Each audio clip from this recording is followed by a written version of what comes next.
ആരും തെറ്റിദ്ധരിക്കരുത്. ഇതല്ല ജീവിതം. ഈ വീഡിയോ കൂടെ കാണുമ്പോൾ ഉള്ളത് മാത്രമേ, വീഡിയോ കൂടെ കാണുമ്പോൾ അത്ര സെക്കൻഡിനുള്ളത് മാത്രമേ കാണുന്നുള്ളൂ.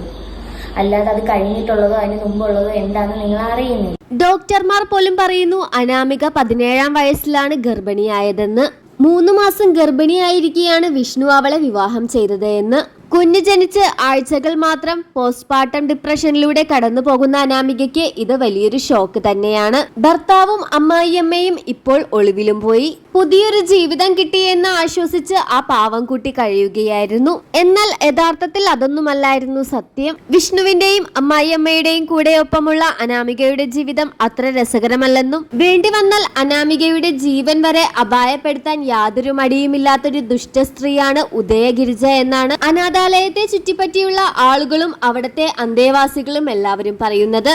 അനാമിക ഒട്ടും അവരുടെ കൈകളിൽ സേഫ് അല്ല. കുഞ്ഞിന്റെ DNA ടെസ്റ്റ് എടുത്തു കഴിഞ്ഞു. ഇതിന്റെ റിസൾട്ട് വന്നാൽ ഉടൻ തന്നെ വിഷ്ണുവിന്റെ അറസ്റ്റ് ഉണ്ടാകും. ഇതറിഞ്ഞ് വിഷ്ണുവും അമ്മയും ഒളിവിൽ പോയിട്ട് കുറച്ചു ദിവസങ്ങളായി. അനാഥാലയം അടച്ചുപൂട്ടി അവിടത്തെ അന്തേവാസികളെ മാറ്റിപ്പാർപ്പിച്ചു. എന്നാൽ പോകാൻ ഒരിടമില്ലാതെ ആകെ പതറി നിൽക്കുകയാണ് അനാമിക. ആ വീട് വിട്ട് എവിടെ പോകുമെന്ന് പോലും അനാമികയ്ക്ക് അറിയില്ല.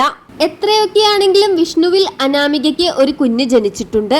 എന്ത് ചെയ്യണമെന്നറിയാതെ നിൽക്കുന്ന ആ 18 വയസ്സുകാരിയുടെ കാര്യം ഓർക്കുമ്പോൾ വിഷമം തന്നെയാണ്.